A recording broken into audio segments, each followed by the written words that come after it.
They thought breaking me in front of my little girl would silence me. They thought humiliation, bruises, and fear would bury me. But they forgot one thing. When you strip away love, all that's left is vengeance. It started like any other evening, except the air in my parents' house carried that thick silence you can almost taste, the kind that makes your skin prickle before anything even happens. My daughter, Emma, clutched my hand tighter as we stepped inside. She was 6, too young to see what she saw that night, too young to learn what family really meant in my world. I hadn't wanted to come, but they insisted. My mother's voice on the phone was sharp, demanding, like I was still some teenager living under their roof. "We need to talk about your sister's rent. Don't keep us waiting." That was her exact tone. Not a request. Not even a conversation. Just an order. We sat in their living room, the old floral curtains drawn, the smell of fried onions lingering from dinner. Emma perched beside me on the worn-out sofa, swinging her legs nervously. My father cleared his throat and leaned forward, his shadow heavy under the dim light. "You're paying Sarah's rent this month," he said flatly. No build-up, no explanation, just a decree. I looked him straight in the eyes. No. The word hung there like a spark in dry grass. My mother's lips curled, and my father's brows knotted together. "What do you mean, no?" My mother hissed. "She's family. You owe us." I could feel Emma's grip tightening around my hand, her small fingers digging into my palm. My voice stayed calm. "I don't owe Sarah anything. She's 30 years old. She can take care of herself. I have my own child to raise." That's when the storm hit. My father stood, his chair scraping violently against the floor. His hand came down on the table with a crack that made Emma flinch. "Ungrateful brat. We fed you. We clothed you. And this is how you repay us." I wanted to laugh at the irony. Feeding me, clothing me, they were parents, not saviors. But the rage in his eyes told me reason didn't matter here. My mother chimed in, venom dripping from every word. "You've always been selfish. Always. And now, in front of your daughter, you show her how weak you really are." I stood, trying to keep Emma shielded behind me. "We're leaving," I said firmly, but I never made it to the door. The slap came first, hard, stinging, ringing to my ears like a gunshot. My father's hand. Emma screamed, her tiny voice piercing the thick air. I staggered back, but then came another blow, this time from my mother, her nails raking across my cheek. "You will pay that rent," she shouted, "or we'll make you regret it." The room blurred. I felt fists, shoves, the sting of betrayal sharper than the blows themselves.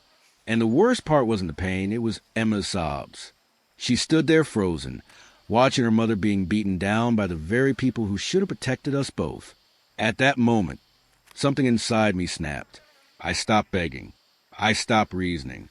My body may have been bruised, but my mind locked into something far colder.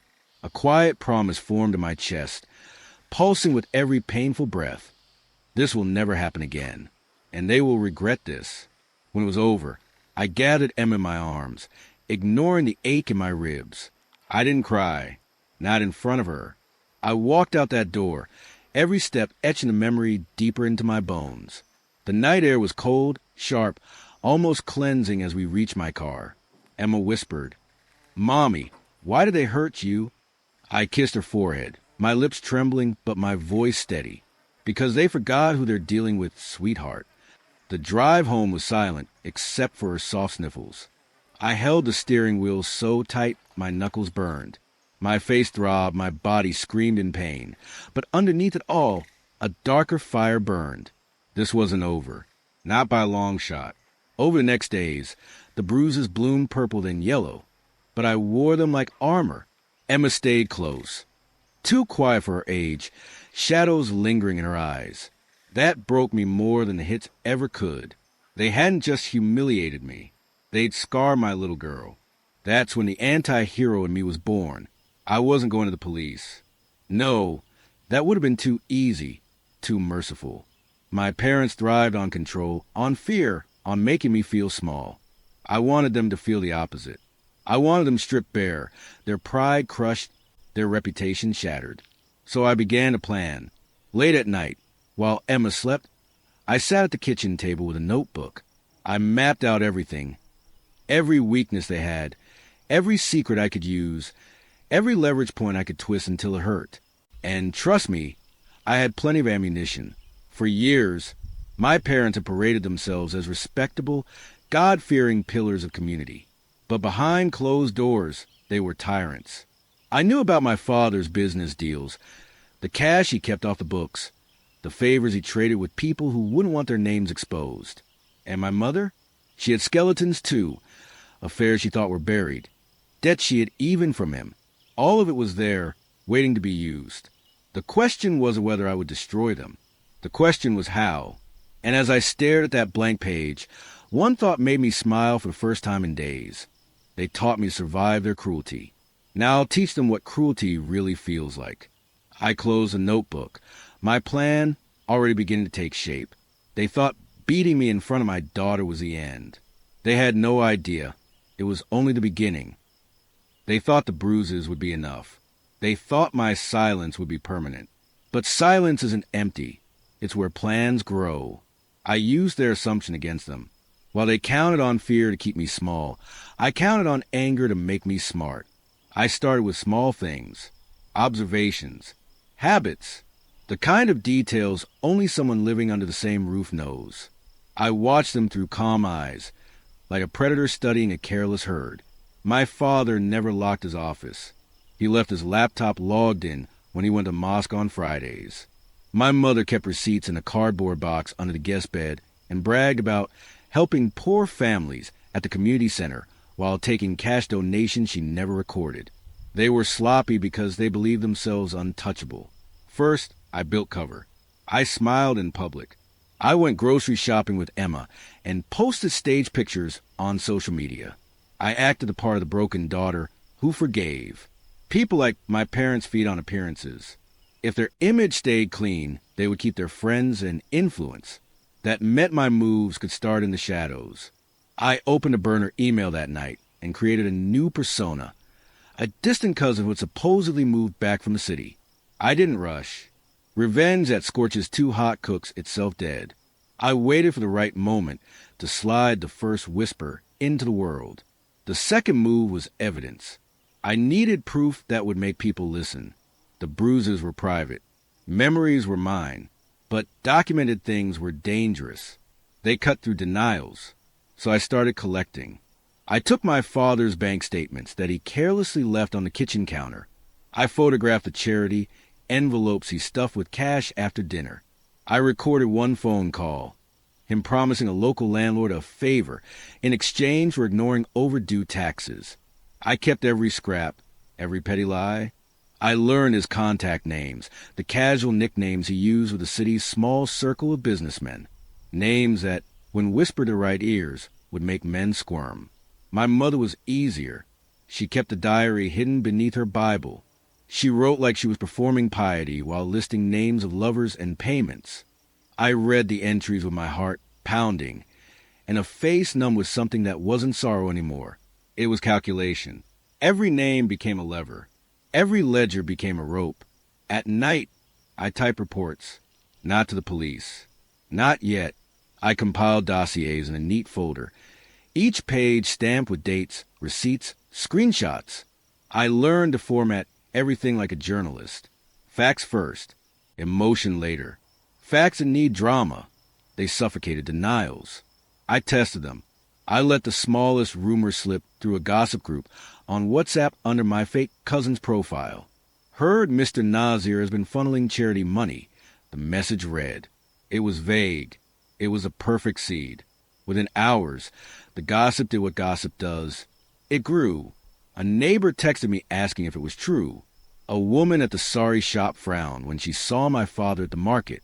People began to glance differently. The first crack formed in their armor. My parents noticed. They blamed me, of course. You're spreading lies.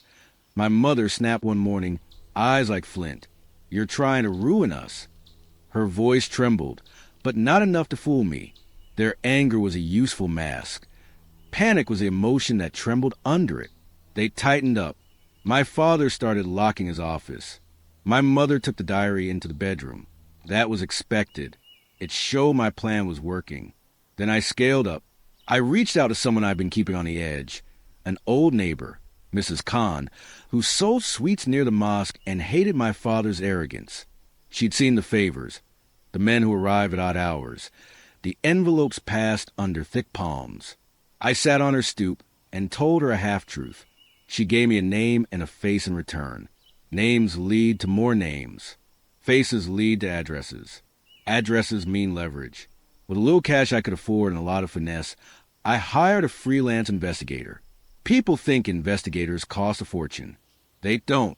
They cost as much as the secrets they uncover. I fed him the scraps I collected. A suspicious transaction here, an awkward rendezvous there, and he turned them into a map. He found a ledger my father kept at his office, a ledger with entries labeled in code. It was a thread that, when pulled, would unravel everything. By then my wounds were fading into pale echoes, but my spirit had darkened into something efficient. Emma played in the corner while I plotted. Some nights she would sleep, and I would watch her, thinking of how their fists left impressions on her mind. That little hazy image of her sobbing stayed with me. It sharpened every choice. I didn't bother with pity. Pity is for people who don't want to act. My actions needed one thing above all: public exposure. I knew precisely how my parents derived power, reputation. So I planned a slow and surgical exposure. Not a single blow that would make them martyrs or fuel their lies. A steady bleed until their name meant nothing. I found a woman my mother had been seeing. She was a quiet type, the sort who had been silenced for too long. She wanted out, but feared my mother. I offered her protection, a way to tell her story without being crushed. She agreed. Her testimony became a key piece. She described meetings, dates, and the cash transfers. She had photos. She had text messages. Her fear turned to relief when I promised to make their lives harder than silence. The investigator found discrepancies in my father's tax returns. He'd been hiding rental incomes and declaring false expenses. That kind of fraud makes accountants sweat and families splinter. For a man who loved being on top, it was a mortal threat. I fed the proof to a small, fiercely honest journalist who ran a local news column known for holding the city's elite accountable. I didn't want a national scandal yet. Small columns can topple empires quietly. They work like termites. The first article ran on a Tuesday. It was polite, almost clinical. Local businessman under scrutiny, it read. The piece listed facts and quoted sources, and in the comments section, people connected dots I had only hinted at. My father called me a liar. My mother waged a campaign of denials. But the story had legs. It spread. As their social circle shrank, their desperation grew. My mother stormed into my apartment one night, perfume clipped, eyes blazing. "If you don't stop this, I'll make sure you never see Emma again," she spat.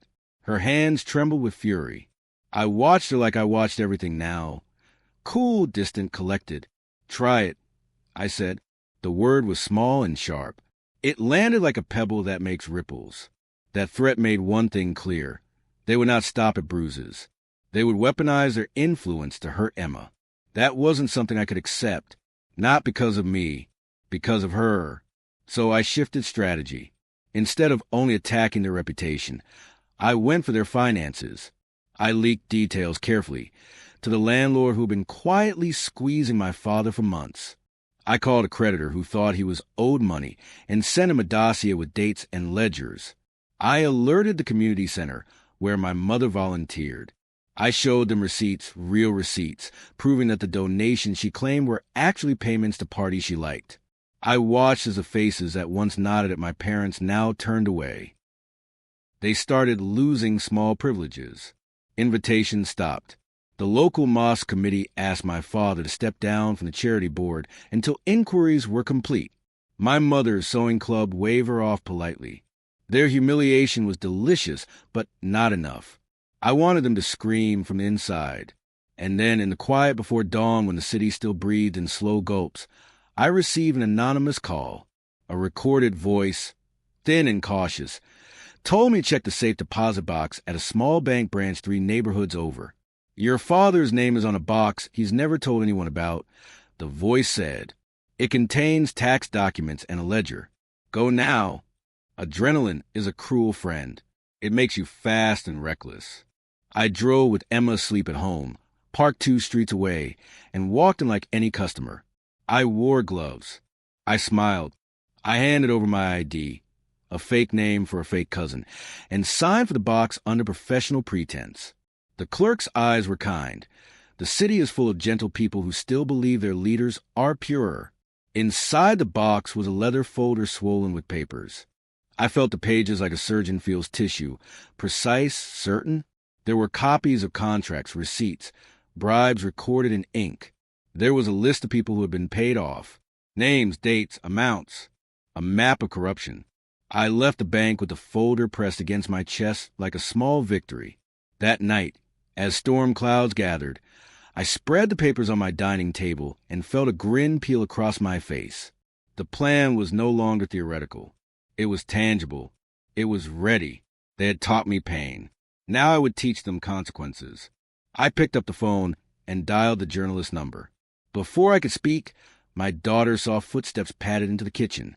She climbed into my lap and hugged me, smelling of lavender shampoo and childhood.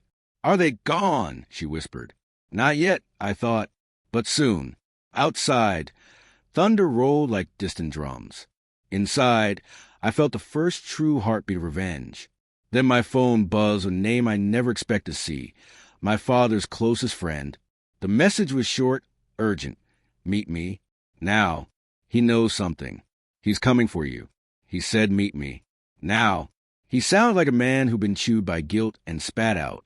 I didn't wait. I threw on a jacket, hid the folder in a grocery bag, and walked into the drizzle with my heart like a trapped bird. We met by the tea stall near the bus stop. The lamps threw halos in the wet air. His face appeared, older than I remembered, eyes rimmed red. He had always been my father's shadow, loyal in public, uneasy in private. "You shouldn't have taken this that far," he whispered, as if the rain could swallow secrets. He kept looking around, like someone expecting to be watched. "Then you should have stopped him ages ago," I said. I kept my voice low. Emma was asleep at home. I couldn't risk a scene. "What do you know?" He sucked in a breath. "He's not stupid. He found a breadcrumb, a receipt, not much, but enough to put 2 and 2 together. He's asking questions. He's looking at his phone every 5 minutes.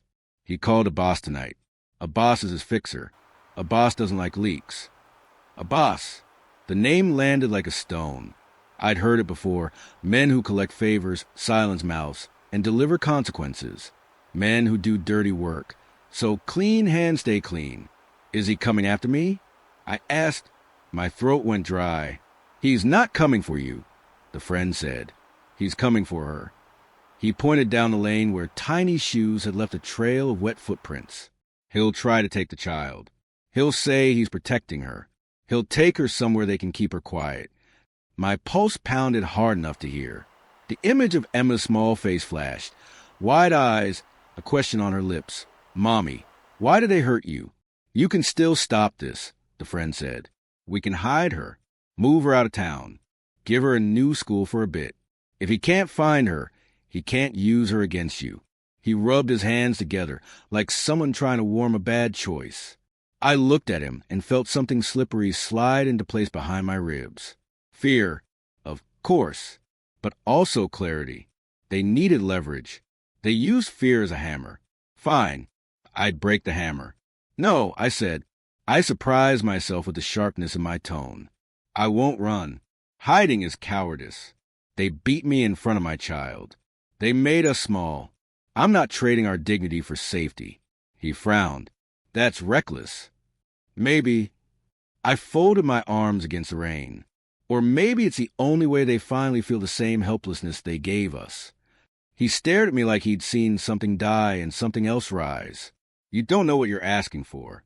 "I know exactly what I'm asking for." I told him the plan.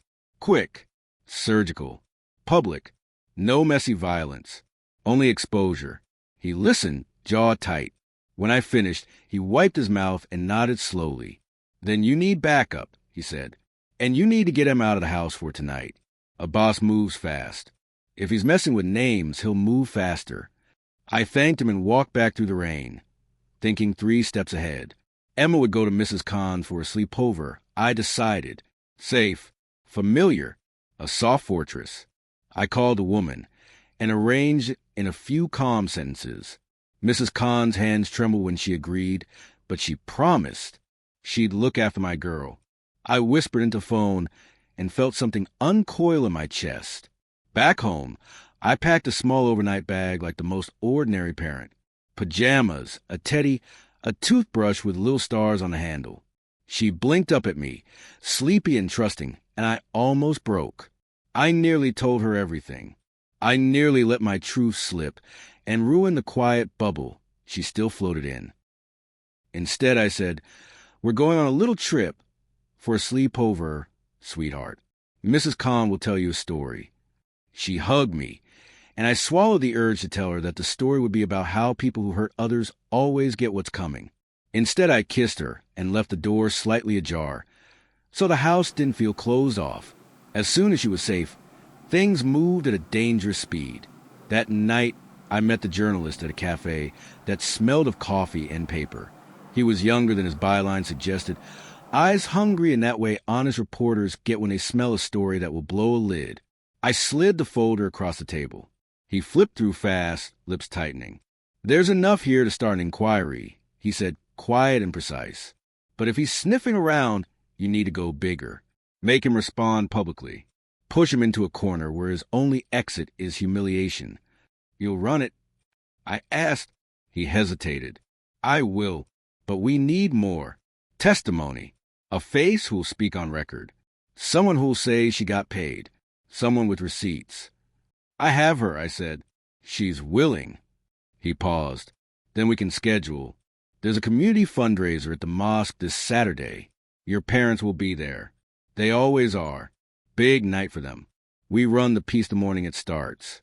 We get the donations frozen. The board will ask him to step down. The whispers begin while they still sit in front of people who respect them." It sounded perfect. Surgical. Public. The charity event, where they shine like saints, would be the stage to pull the rug. Their power came from nods and handshakes and the soft applause of neighbors who trusted the brand name of the family. Stripped it in front of the same faces, and you turn their kingdom into dust. "Will it work?" I asked. He looked up. "It will if you stay calm.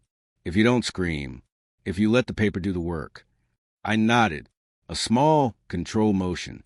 On the way out, I felt my phone buzz. A text from a number I didn't recognize. A single photograph attached. My stomach dropped like I'd stepped into an elevator shaft. It was Emma. She was there, sitting on Mrs. Khan's step, a little blanket over her knees, hair in 2 messy plaits, staring at a lollipop. The picture was ordinary and perfect, the kind of photo any parent would save forever. Beneath it, a line of text. "She is pretty. Would be a shame if someone used her to hurt you. Don't go through with this." I read it twice. I reread the sender. No name.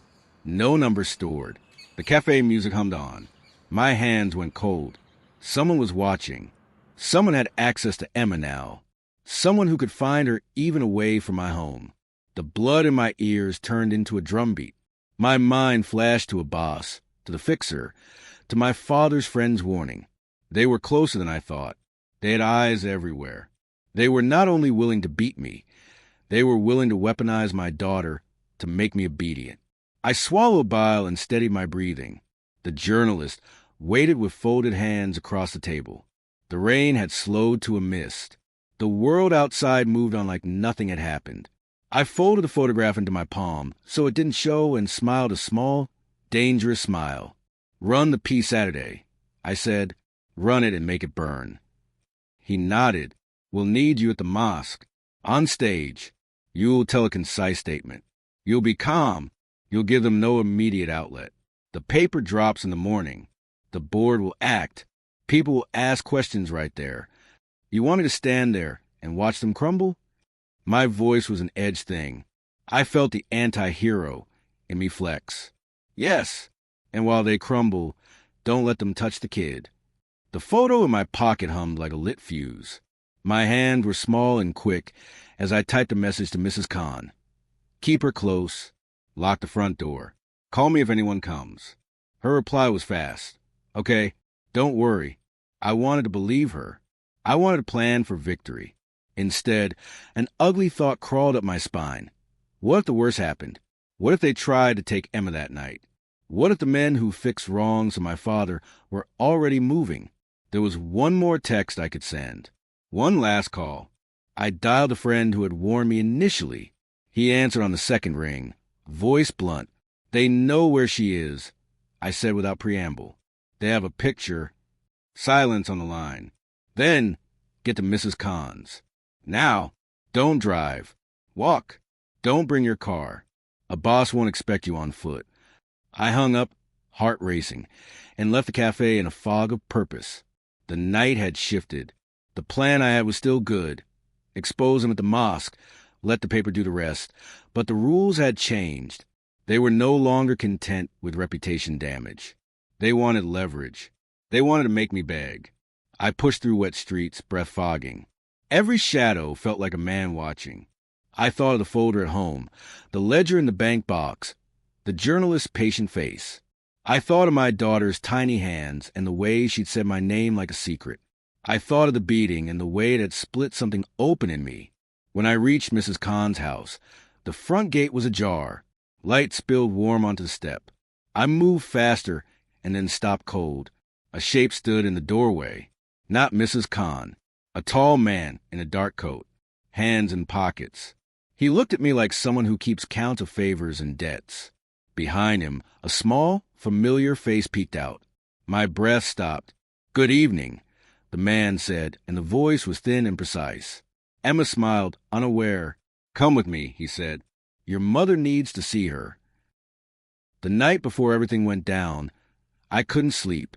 I sat in my car, parked outside their house, watching the lights go out one by one. Their curtains shut, their door locked, their world tucked in, believing they were safe. But safety is an illusion, and tonight I was going to shatter it. I rehearsed every step in my head.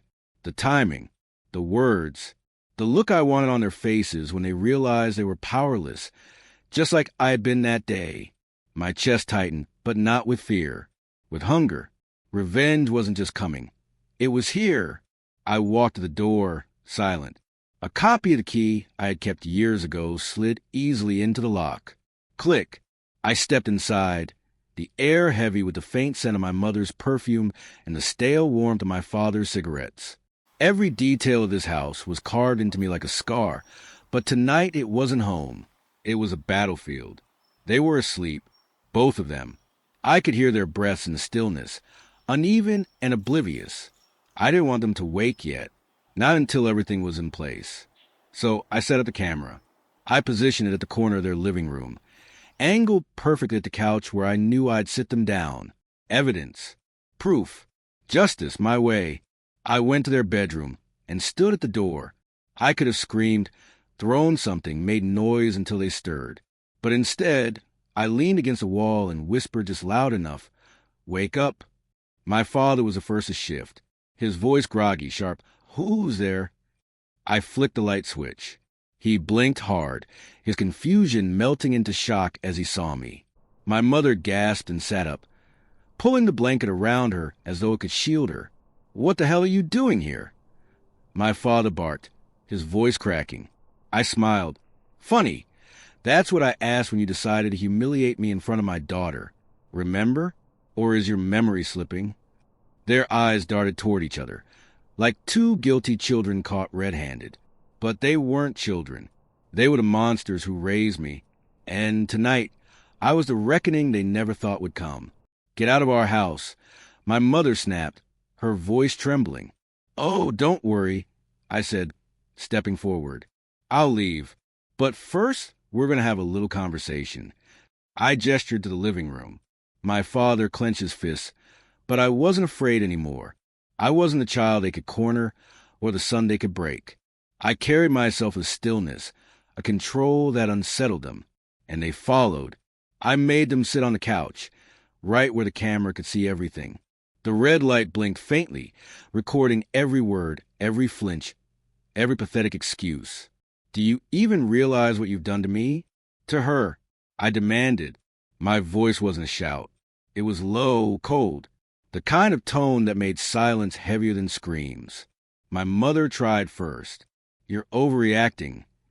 Overreacting. I cut in. You laid your hands on me, in front of my child, because I wouldn't pay for your precious daughter's rent.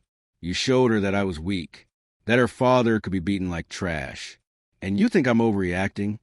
My father leaned forward, his voice rising. You're ungrateful. Everything you have is because of us. We raised you. You raised me. I laughed, but it was sharp, bitter. You didn't raise me. You broke me. Every bruise, every insult, every time you made me feel worthless. That wasn't raising. That was destroying. They had no answer. Just silence. Just fear slowly seeping in as they realized they weren't in control. You think this ends with me paying for your mistakes? I continued, pacing slowly in front of them. No, this ends with you paying for mine. For every scar, every humiliation, every memory I can't erase. My mother's lip quivered. What you would do to us? I leaned in close, whispering so the camera could catch it. Exactly what you did to me. Except this time, the world will see it. No one will believe your excuses when the truth is out there. Your reputations, your pride, your masks gone. I pulled out my phone, scrolling to the live stream I had already prepared. A private group, a select audience of people they valued most, their relatives, their neighbors, their friends. With one tap, I could show them everything. My father's face drained of color. You wouldn't dare. I smirked. Watch me. And I tapped. The stream went live. Their voices scrambled, begging, pleading, cursing me, but it didn't matter. Every word was captured, broadcasted. Every lie unraveled itself under the weight of their panic. They tried to grab the phone, but I shoved my father back down. The once towering man crumpled like paper under my grip. My mother's sobs filled the room, high-pitched and desperate. You taught me pain, I said, staring at them. Now I'll teach you exposure. The comments rolled in. Shock, disgust. Family members asking what was happening. Neighbors expressing outrage. Cousins demanding answers. The fortress of respect they had built over decades crumbled in minutes. And I stood there, watching, satisfied. For once, they weren't the powerful ones. They were the weak, the shamed, the broken. But I wasn't done. Not yet. The stream is live. Their masks are falling. But the anti-hero's revenge has only just begun. They shouted, screamed, begged. They clawed for the phone, for anything. The live comments scrolled like a verdict. My cousins typed, "What is happening?" My neighbors asked, "Is this true?" The mosque committee messaged, stunned.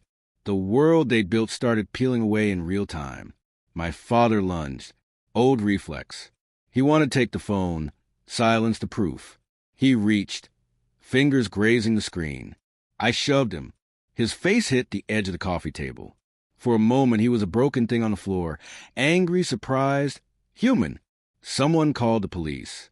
Someone called a cousin who worked at the community center. Voices spilled into the room, urgent and weirdly small compared to the thunder in my chest. Please, my mother kept saying, as if repeating the word might stitch everything back together. Please, stop this. I'll pay. I'll apologize. Whatever you want. But apologies are cheap. They had spent years buying forgiveness with fear. Tonight, the price was higher. The stream hit 1,000 views while she begged. It hit 5,000. People I had long ago forgotten weighed in. My aunt posted a single line I never knew. My father's friend Abbas, silent until now, sent me a message I read with my skin prickling. You've gone too far. He was not the only one watching. The door banged. Heavy footsteps in the hallway. My heart stuttered into a steady drum. I hadn't expected the board to move so fast. I hadn't expected the fixers to get twitchy. But I had expected one thing. They would try a last desperate move. They would try to drag me back under their control. The door crashed open. Abbas stepped in like he owned the air. He was large and calm, an ugly comfort that comes with people who do dirty jobs. Behind him, two men I didn't know. He smiled almost kindly. "Quite the family drama," he said. "You didn't have to make it public." My father tried to rise. Abbas waved him down with a finger. "Sit. Listen. We can sort this quietly." His voice was honey over gravel. I looked at Abbas for a long time. I felt the notebook at home, my files, the ledger in the bank box, the journalist's calm face. I felt Emma asleep somewhere safe because I had taken every painful precaution. I had gambled everything on today. I had bet that the world would see them as they were. Abbas's men edged closer. He kept smiling. "You made some powerful enemies," he said to my parents. "Perhaps you didn't think how far this could go." My father's jaw worked. He said nothing. Pride had no language for defeat. Then, as quickly as the tension rose, it broke. Shouts from downstairs. Uniformed officers filling the hallway. Someone had tipped off the police and the fraud unit. Someone on the board had called in the accountants.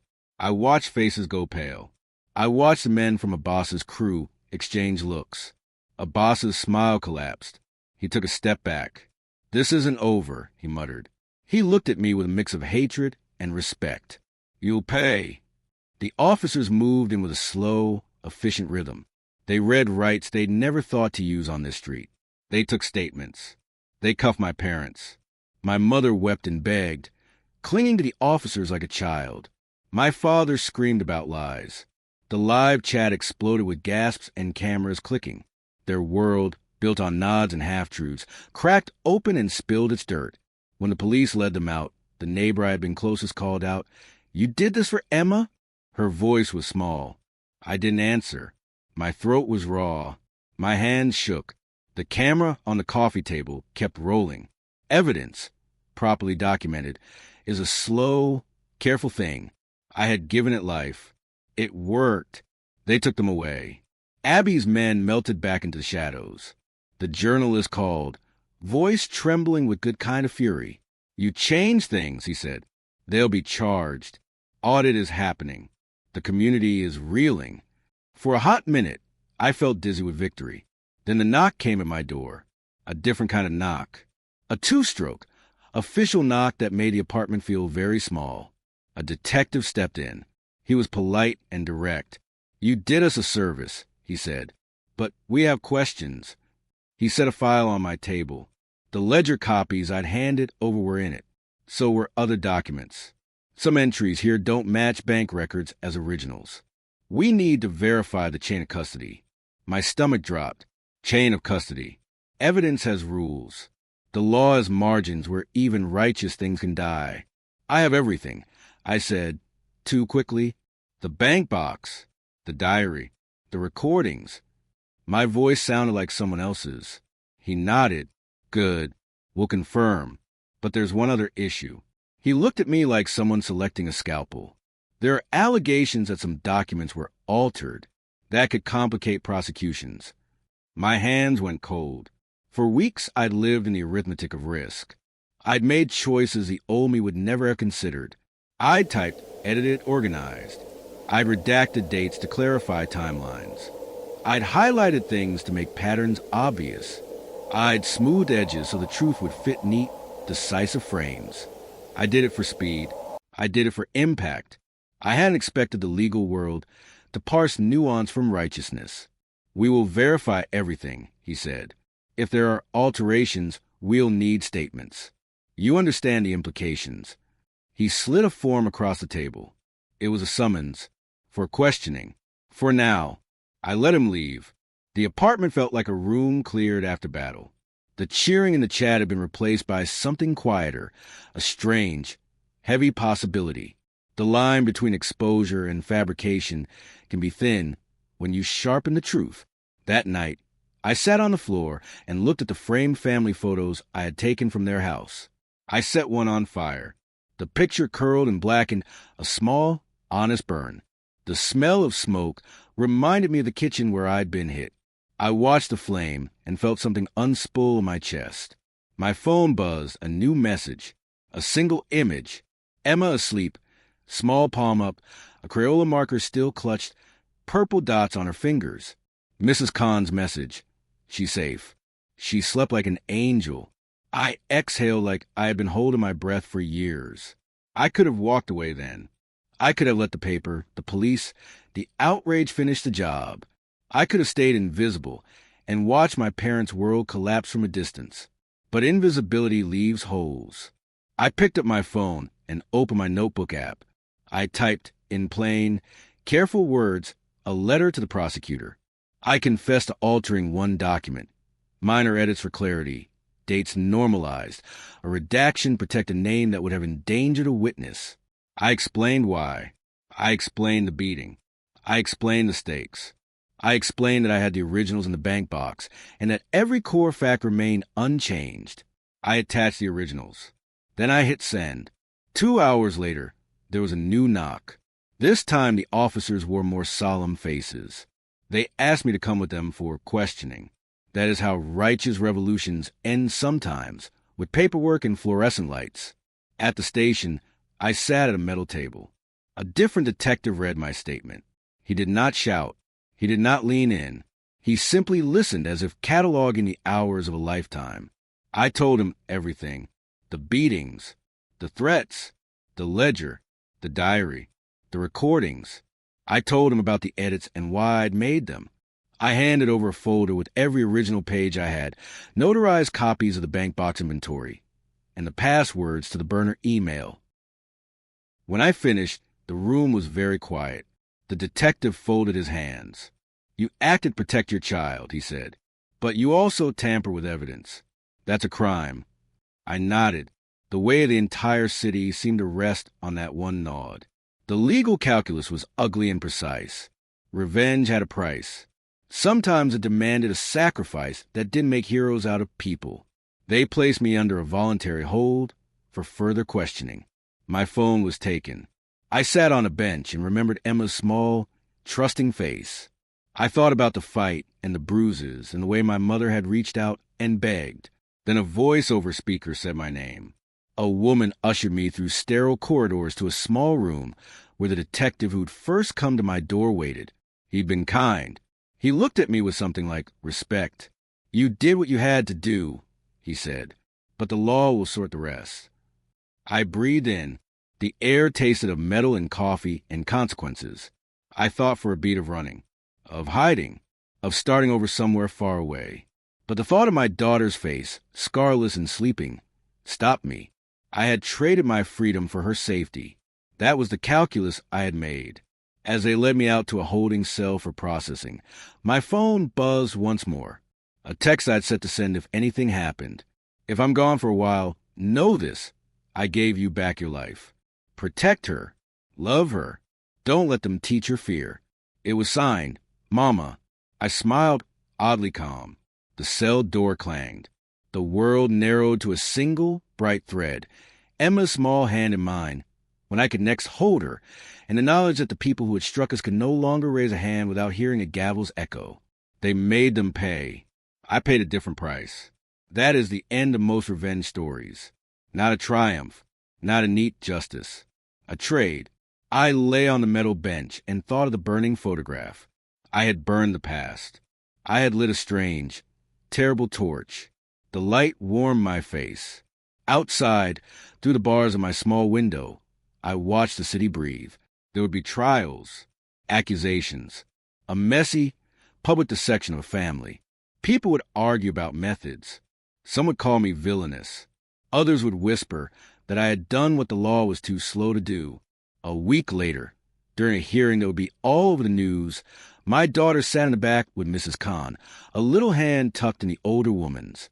Emma looked at me when the cameras showed my face on the screen, and she waved. Her smile cut through everything like light through smoke. I had taught them a lesson. I had traded my freedom for certainty. The final twist? I didn't just want them exposed. I wanted them gone. I wanted them to feel the exact helplessness they'd offered my child. The law would do that now. Slowly, painfully, and in public, I closed my eyes and, for the first time since the slap that night, felt something like peace. Not redemption, not forgiveness, A quiet, dark satisfaction that my daughter would grow up without them ruling her life. Outside the courtroom, cameras flashed. People shouted. My name trended for hours. Heroes and monsters argued in comment threads. But inside, Emma reached up and waved again, and I mouthed 3 words I'd saved for the right moment. I'm coming back.